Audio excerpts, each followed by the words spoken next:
Hi, Tony. I don't know if you can hear me. This is actually Diana. I'm not Yana, just to let you know. Yeah, you can stop recording for now. Okay, let's see. Any questions, they can uh, put it in the chat or all of our contact information will be provided if you want to reach out to us directly with anything.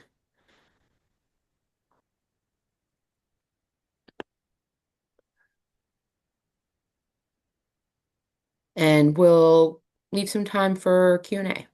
Yeah,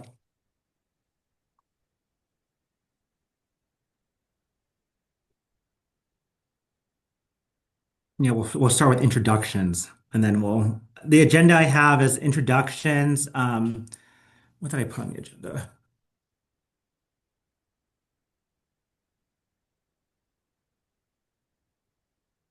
Oh, everyone's joining.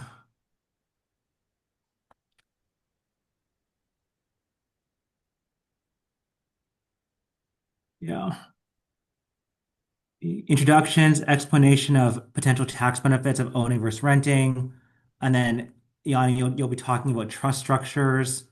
Um, and then Brian will talk about loan programs for W-2 and 1099 employees or contractors. And then I will walk through some examples and calculations of calculating multifamily units in Brooklyn. And I'll try and walk through three. And if you guys have questions, that'll be at the end. Sounds great.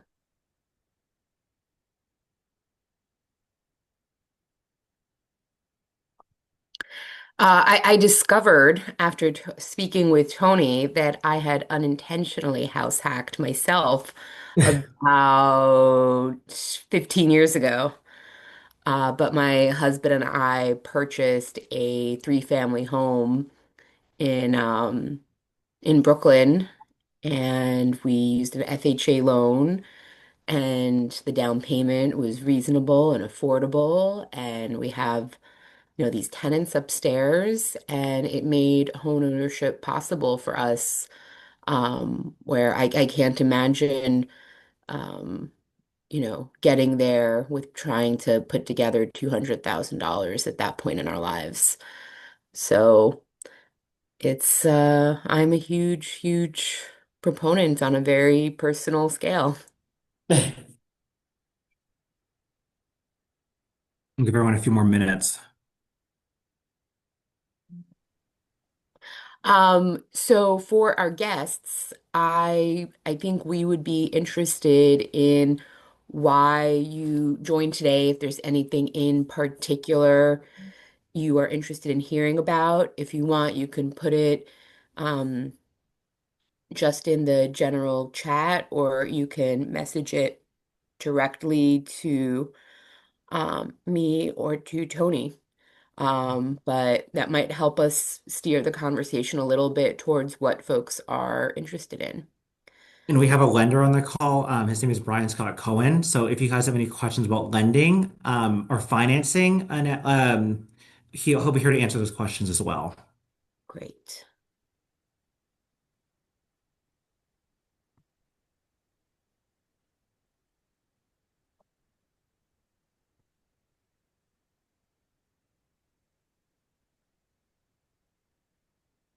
Okay.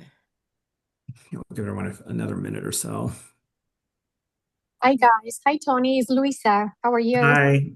Nice to talk to you again. You know what? I'm on my phone and I don't know how to get the camera, like an idiot. Oh, it's okay. No problem. I will try to show my face.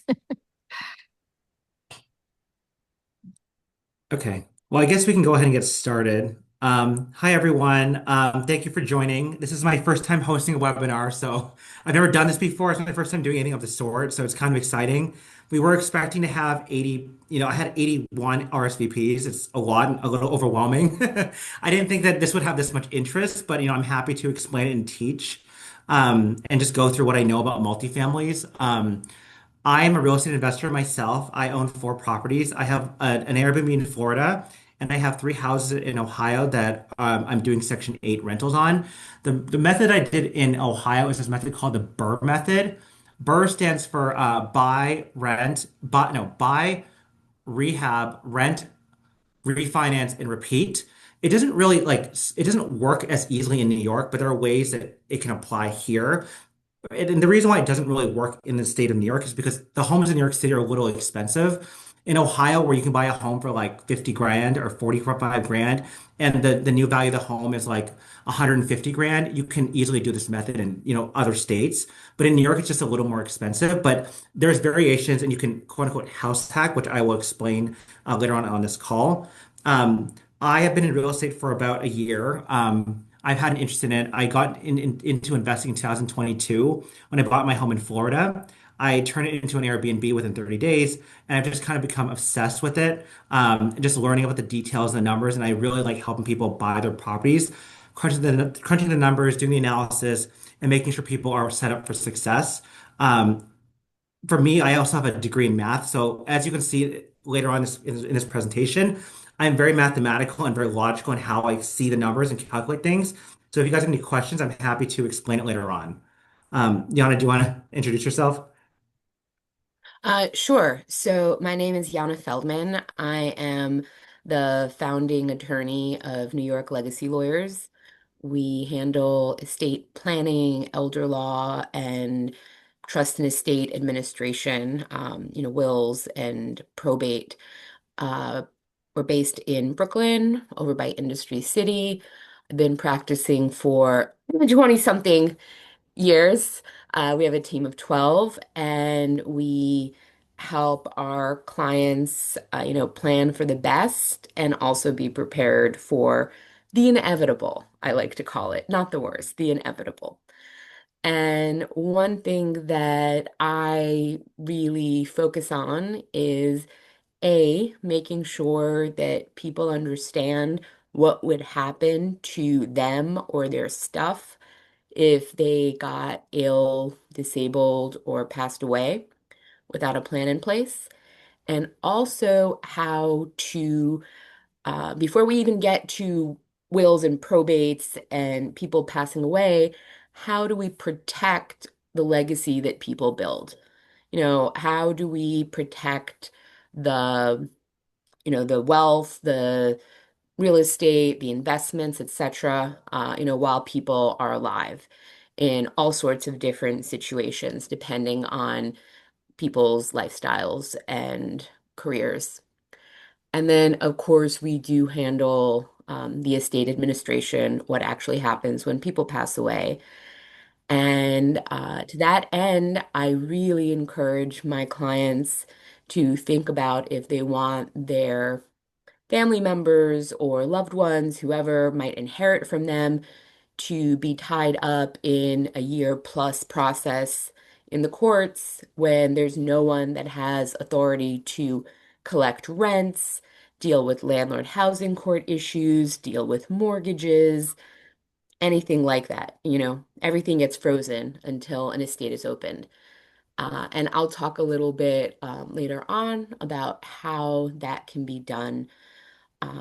So I also, like Tony, love educating people about this. You don't know what you don't know, and knowledge is power. So Tony has some really great information and presents it in a really logical way. So you guys are in for a treat.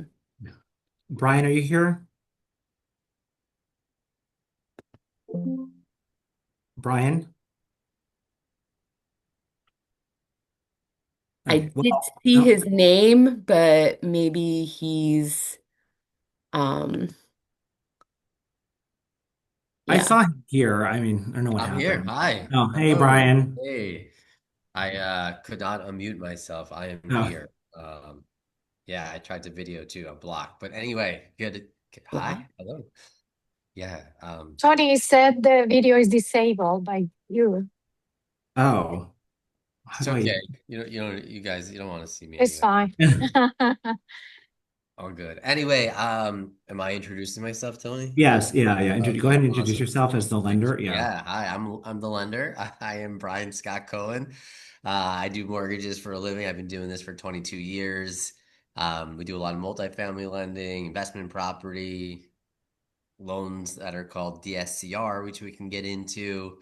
Um, We are a direct lender and we have partnerships with over 40 different companies. I'm based in New York City, but we're licensed in anywhere in the United States. Cool. Okay, so let me share my screen and I'm going to walk through a little bit of a presentation, a little bit of some rough math and some things about what I call the system. So a lot of the stuff I'm going to give you is going to be tax information. So if you want it verified, I would consult with a tax professional. I need to lead with that. Um, so if you guys have more specific questions, I can refer you to the tax professional that I use, or you should consult your own. With real estate, there are a lot of tax benefits that can arise. So it's always good to buy, in my opinion, if you want these tax benefits to offset your W-2 income. So with that being said, I like to give this a little analogy. The IRS favors three kinds of people. In my opinion, the IRS favors married people to have children because those married people that have children will then work jobs to pay taxes, right? So if you're married and there's a lot of incentives that the IRS gives to get married, and there's even more incentives to have children because the IRS wants those people to work and pay taxes. The second benefit, and it's right here, and I'll make the screen a little bigger, is business owners. Because those people that are working, they need jobs. So the IRS favors and gives a lot of tax benefits towards business owners, right? So if you're a business owner, there's a lot of tax benefits for you to create jobs for those people that have children that need to work and pay taxes. The next one and the third category is real estate investors. Because if you're working and for those children, you're working and you're have these jobs, you need to live somewhere. And as we all know, there is a real estate shortage, a housing shortage in America. So if you are a real estate investor, there's a lot of incentives that the government gives you to provide housing for everybody. So these are the three buckets that I feel that the IRS buckets to everybody and gives a lot of incentives. So essentially, if you're a single employee living in New York City paying rent, you don't have many advantages. You're kind of getting destroyed on taxes, right? So by owning real estate either in this state or in different states, you will get tax benefits by offsetting your W-2 or 1099 income.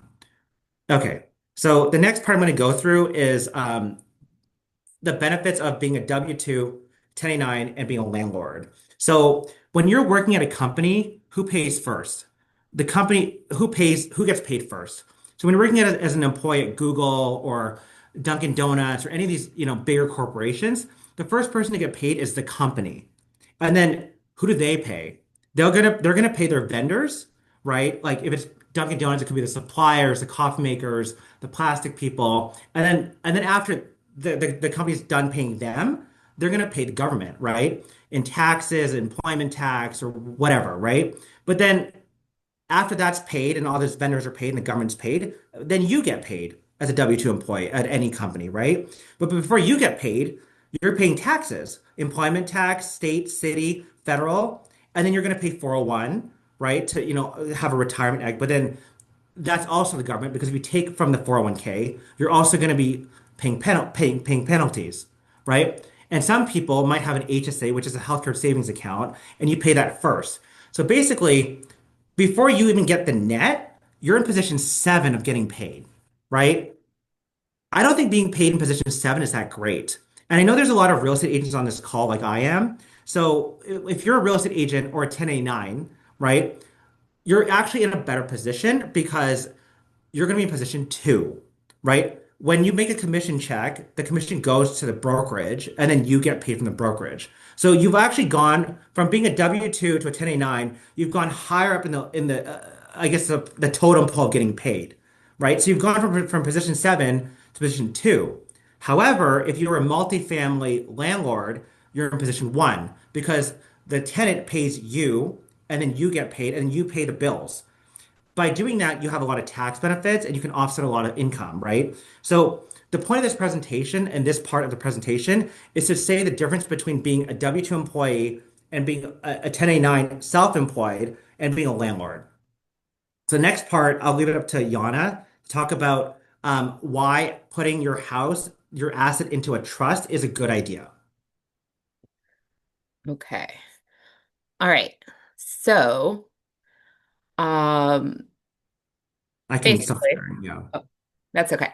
No. Uh, so I you know how people have dad jokes? I have lawyer jokes, kind of corny jokes that no one really thinks are funny, but sort of make a point.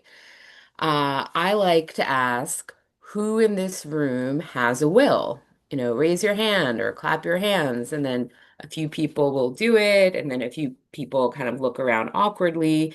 And I say, hey, everyone has a will. It's just that some people wrote their own will where they actually said what they wanted to happen, and other people took the default that New York State wrote for them, right? I can tell you based on if you are married, if you have children, if your parents are living, if you have siblings, etc., who's going to get what in what proportions. But before anyone gets anything, we have to go through a process called probate or administration in the surrogates court. And over the years, the backlog has been growing, and especially during COVID, it got really, really bad. And to this day, I tell people that even if you have a straightforward estate, nothing exciting, everyone is on board, everyone is cooperating, it's going to take at least 6 to 12 months to go through the probate process.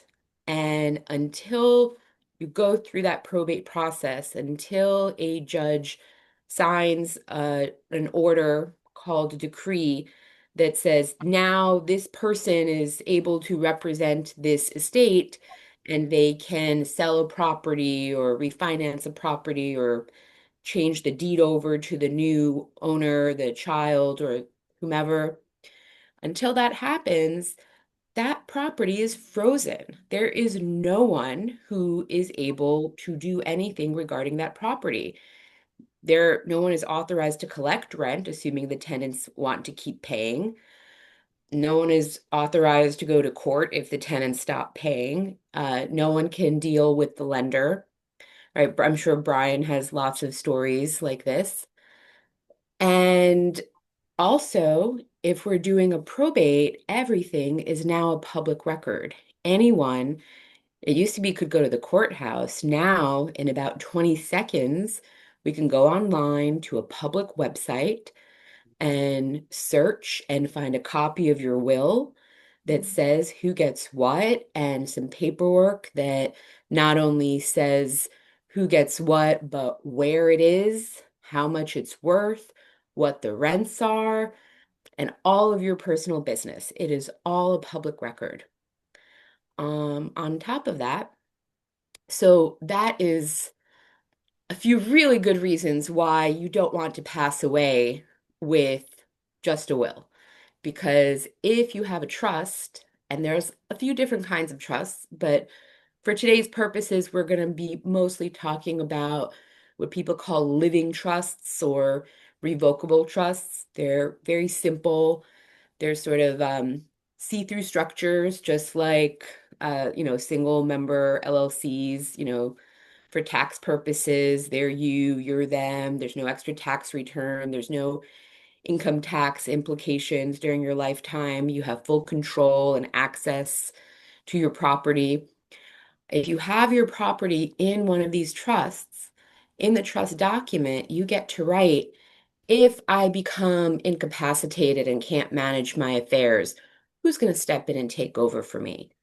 If I pass away, who's going to get my stuff, my real estate or my accounts or whatever it is?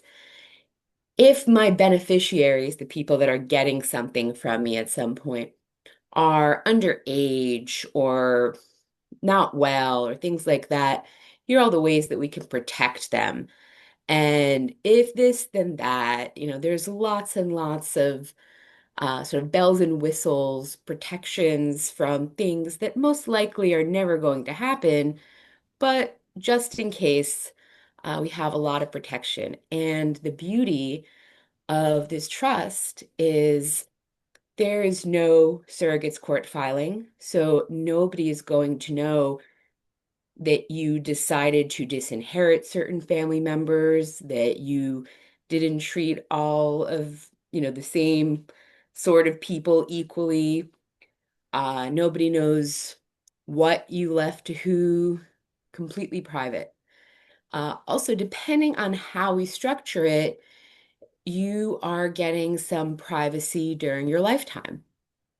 Some people are would prefer that people can't just pop into Acris and search their name and right away know where they live and how much they bought it for and all of this information.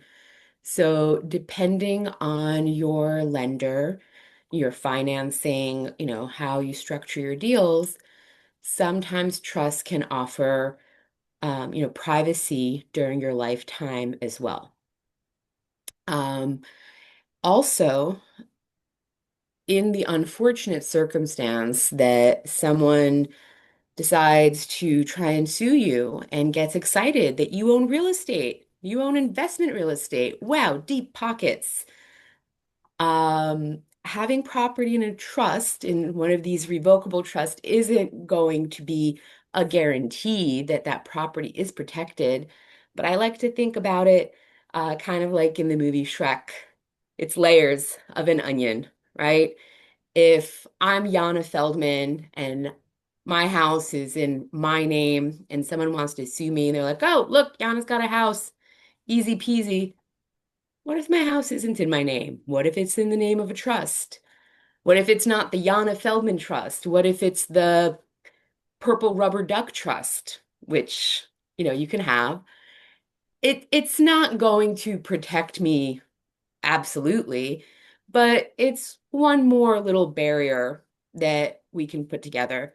And I'm being very, very surface level. This is very simplistic initial conversation.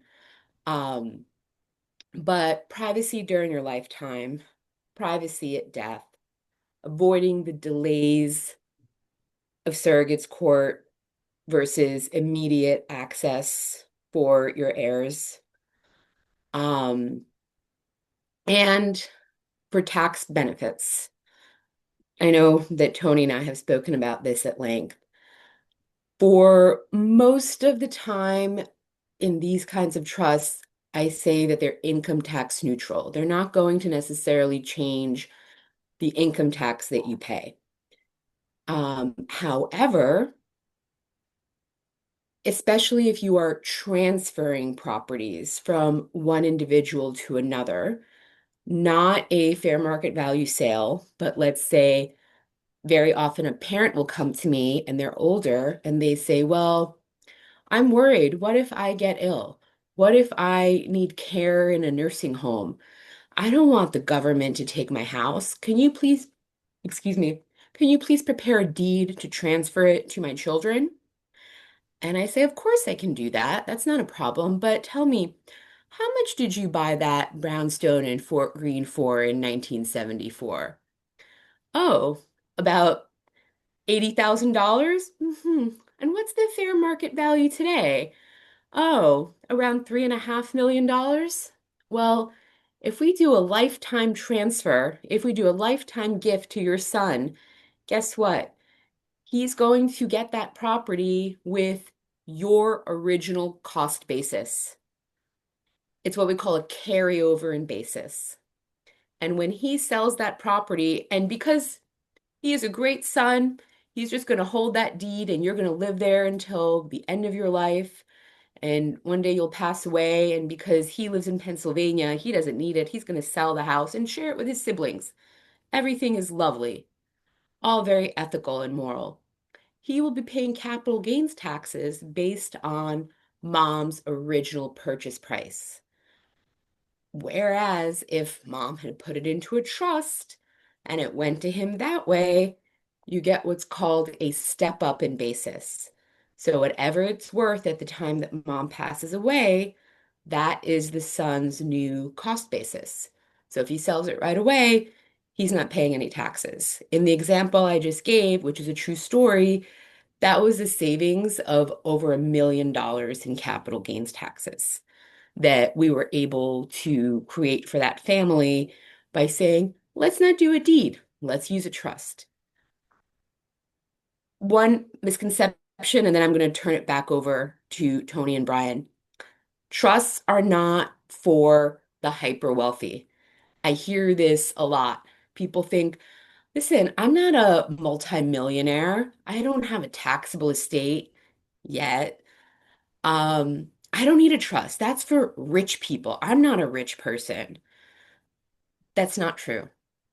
Trusts are tools that we can use. Very wealthy people, they have institutional knowledge.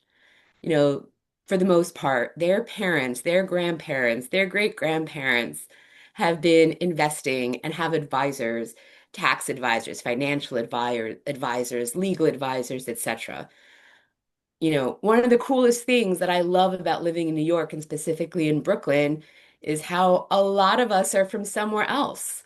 I'm willing to bet on this call there are people at least half the people weren't born in the United States, and probably 90% of them weren't born in New York City, and how many languages we speak, etc.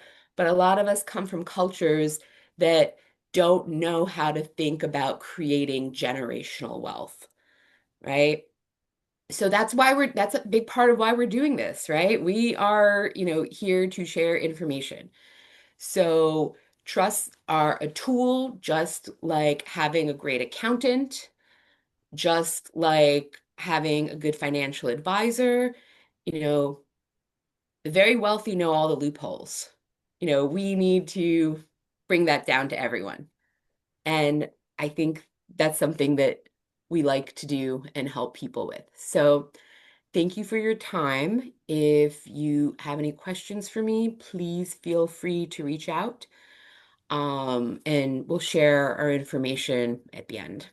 Yes. Thanks, Yana. Hey, Brian, do you want to talk about different loan types and different programs for W-2 versus 1099 folks in the room? Whether you're a real estate agent who's on 1099 or an employee, there's different loan types you can use to qualify for multifamily units. Yeah, absolutely. So many different programs to qualify. Your standard typical salaried borrower is W-2 pay stub and tax returns. That's kind of your standard salary borrower. Self-employed borrowers, like some of you on this call that are paid 1099, and Tony gave his example on different pay structures and for tax purposes, that section on products that we have that are very interesting is that we can approve clients that are self-employed. Um, Traditionally, if you don't write off all of your expenses and can show income, we use tax returns, right? That's the easy example. The harder part for self-employed people that we offer as niche products is we can qualify you on your gross 1099 and not count all of your deductions. That's very different than your typical regular bank. So one option is your gross 1099, not including your expenses. A third option for self-employed borrowers is we can qualify you on bank statements. We look at just your bank statements and their deposits on a monthly basis. So if you're self-employed or 1099 and you're depositing $10,000 a month in your account, but 9,000 goes out every month, I'll use your $10,000, which is your deposits every month, as your income. Pretty creative. Third option for you, which this can be 1099 or W-2, is something called a DSCR product. It stands for debt service coverage ratio, where we don't use any of your own income. It's only for investment properties. And we qualify you just on the future rental income of the property. So if you're buying a property that has $5,000 in rent, if your mortgage payment is $5,000 as well or less, you're qualified. Pretty crazy. Great product, super popular these days, especially for people self-employed, especially for properties that people are putting down good down payments and cash flow positive. Those are the options. So a lot of options, and many of these didn't exist years ago. And now more than ever, there's a lot of options for people buying investment properties that are self-employed. Do you want to talk about for like W-2, there's the difference between conventional and FHA? Yeah, so we can talk both. Absolutely. So FHA loans, to be clear, are only for primary properties. Okay. It's a Federal Housing Administration backed loan. Depending on the county that you're buying in, there's certain loan limits, and they're different for single family properties and multifamily properties. Again, depending on the county, the loan limits will vary. FHA loans are great options if you're going to live in the property. On single family and two family properties, they'll use your income plus the rental income of the property. They typically use 75% of the projected gross income to qualify you, plus your regular income. If you're buying a 3 or 4 unit on an FHA, it gets a way more complex. So if it's a 3 or 4 unit property on FHA, the property has to be self-sufficient. What that means is FHA looks at it as if the property were vacant. The rental income of the property has to cover the full mortgage payment, including the monthly taxes, insurance, and the mortgage insurance. FHA loans have this monthly mortgage insurance as well. Great options for first-time home buyers. I don't know what markets everyone's in, but in kind of the New York City market, they're great for houses, much harder for condos. They do not lend on co-ops at all, guys. So if you get a buyer or anyone on this call looking for an FHA loan on a co-op, it does not exist. Great for townhouses and multifamily properties if you're going to live there. If you're not going to live there, you cannot get an FHA loan, to be clear. Conventional loans, there are great products as well. Typically, you need a little bit more down, but not that much more down. The higher the loan amount, typically the more money is needed for down payments. But if you find something, I just priced an investment property. Actually, it's a primary property. I lied. A primary property on a regular loan that's non-FHA, you can do 5% down on multifamily properties. So kind of a myth that you need 20% down on multifamily. The higher you go, you do need more down. We have a product where we can do 10% on two family properties to $3 million, which is really aggressive. But the lower down payments of the 3%, the 5%, are typically what we call conforming loan limits. So on a single family in the 5 boroughs, it's $832,750.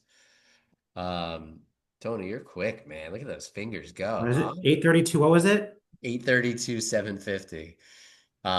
Two families is up to $1,066,000. Three families up to $1,249,000. I'm screwing this up. 1,066. I don't know. Oh, sorry. Yeah. What Yeah, was it? three families, 1,288,800. And then four families up to 1,601,000. What was three family? 1,288. And then quadplex. 1,601,750. These are your conforming loan limits. These means that these are backed, up to these loans are backed by Fannie Mae and Freddie Mac, called a conforming loan. Once What you was it? go What over was the that amount, quadplex again? Sorry. yeah, 1,601,750. Got it. So these, if you're borrowing under these loan amounts, they're considered conforming or Fannie Mae backed loans, where you can put down as little as 5%. And some are even 3%, depending on where they're located. Then there's a separate tier, not to confuse you more, guys, but there's another tier which is called a high balance loan tier, which is like a temporary conforming limit, which is even higher. I can give you those tiers if you want them also, but that's What was it called? it's called a high balance loan program. So basically, it's not permanent. It's a temporary loan limit that Fannie and Freddie and FHA will back. That essentially is another option instead of going right to jumbo. So it's called the high balance loan program, also backed by Fannie and Freddie. But it's not a permanent loan tier. It's just temporary. So on a one family in that tier, you can go up to 1,249,000. 1,249,000 for what tier? At a single family. And then a two family is 1,599. Three family is 1,933. One. 1,933. Oh, wow. Yeah. And four That's really family. good. Yeah. What's the year four family? Four family is 2.4 million. Yeah. This is for the New York City area. New York City area. You can buy something for 2.4 million on a four family and put down 5%. Brian, we have a question in the chat Hi, Someone is asking for the 1099 pre-approval. Do you look at multiple years of earnings or just 1 year? I can do either one. So to be clear, the rates are different depending on the document you want to provide. So someone just texted me, what are the rates? So the rates, so tax providing full income as an owner occupant property will give you the lowest rates. Okay. So if you go online to xyzbank.com or my bryanscottcohen.com website, you'll see interest rates. Those rates are assuming a 740 credit score, assuming 20% down, and assuming you're going to live in the property on a single family property. Investment properties, automatically the rates are higher because owner occupied versus investment, there's always typically a rate delta. The rate's different between a half a point and 1 point higher than occupying a property. The third thing I would tell you is once you start going away from full income and you do a bank statement or 1099, 1 or 2 years, there's a further add-on to the interest rates, typically about a half a point higher on those programs. But we have programs we can use 1 year 1099 or two. Rates are very similar, but we have an option for both. You may get a smidge discount for 2 years, but we have a 1 year program. Okay.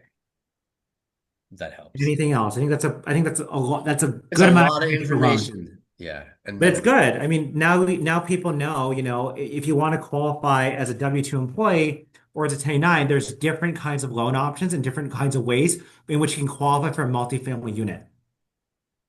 Anything else to add, or is that good for now? I think I'm good. I mean, if you have questions, of course, I will ask them. It's a lot of information, but the loan limits are here, and Tony's notes are great. But basically, lower down payment available in these loan amounts. Above them becomes jumbo. We need more money down.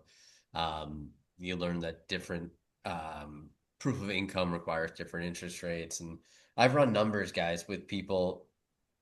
Some of you that are on this phone with some of you guys that are real estate agents, and they said, "Hey, Brian, this number one, this is a great time because people are starting to file their tax returns right now, and they're coming to me saying, 'Hey, Brian, I think I'm going to buy a property. As you know, I'm a real estate agent. If I file this, I have to pay 50,000 in taxes next year. If I file this, I have to pay 150. What's the rate with me filing, not this?'" It's a really great time to explore that. So basically, you can kind of advise if someone is trying to buy this year, right? Yep. A multifamily home this year, you can advise on income limit on income, Yes. I'm probably definitely not supposed to, but I can absolutely do it. on showing income to qualify for loan programs. I'm also gonna jump in and say something because I talk to a lot of clients that are, and I don't sell real estate, I don't do mortgages, I'm only a consumer and do some closings once in a while. Um, but a lot of people come in and they say, I'm gonna call oh gosh, Rocket Mortgage. I'm gonna, go do Rocket Mortgage. I want to do everything online. They've got good rates, everything's standardized, da, da, da, da.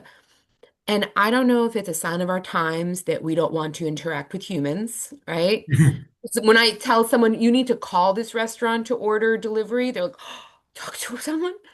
Or whatever, or they're concerned that there might be some sort of fee or a point or something.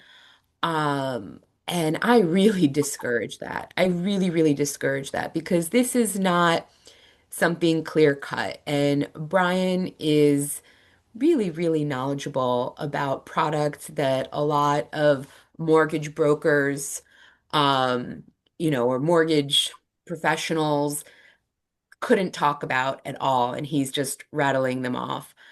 And the savings and the possibilities that you can open up working with someone that knows their stuff is usually more than offset by any small costs. And also, just in my personal, not professional, but personal experience, every time I've worked with a professional on a mortgage, they have you know, found ways to save me money, just out of the park. And being a direct lender, a lot more options. A lot of people come to me and they say, well, I talked to my bank and I don't think I can get a loan. Chase said I can't get a loan. Wells Fargo says I can't get a loan. So I guess I'm going to have to move back to Omaha, you know. So it's well worth speaking to someone like Brian, even if your standard bank says, no, our standard product for standard people and standard boxes doesn't work. Yeah, I agree as a real estate agent. Like whenever I see pre-approved from Rocket Mortgage, I'm kind of like, can you talk to someone besides Rocket Mortgage? Because they may not know what's best for you given the situation. And given a market like New York, which is highly complex, I don't think Rocket Mortgage is the best way to get pre-approved. But everyone can have a different opinion. But my advice would be to use a professional just like Yana's is. So let me take a pause. Does anyone have any questions? You can put it in the chat, and then I can't see because I'm obviously sharing my screen with a spreadsheet. But if you guys want to read me the questions, if there are any, I'm happy to speak, or we can speak about them now. Just Brett says, plus one to that, Brian and his team are great and way easier to work with than other lenders in my experience. So Great. thanks for that, Brett. Thank you. But Tony, weren't you going to run some real I numbers? am. I think Yeah, you no, I am. Yeah. yeah. So before I do, I'm going to walk you through the process of like buying. So the first step is to select a real estate agent and have an initial discussion in the buying process. Basically, for me, I run the numbers for my clients. I send them a spreadsheet just like this, and I will run the numbers here as a sample, and I will walk through this in a few minutes. The next step is you should get pre-approved and then sign a buyer's representation agreement. And once we get that pre-approval letter, Brian or other lenders can tell you how much house you can afford, right? If you can only afford 1.5 million, we should not be shopping at houses that are 2.5 million because you can't afford them based on the assets that you provided to the lender. Um, and there's different ways that we can do this. And I will also run the numbers for you and crunch them. Once we make an offer and the offer is accepted, we have inspection, right? During that inspection period, you can back out of the process for any reason. You can be like, I don't like the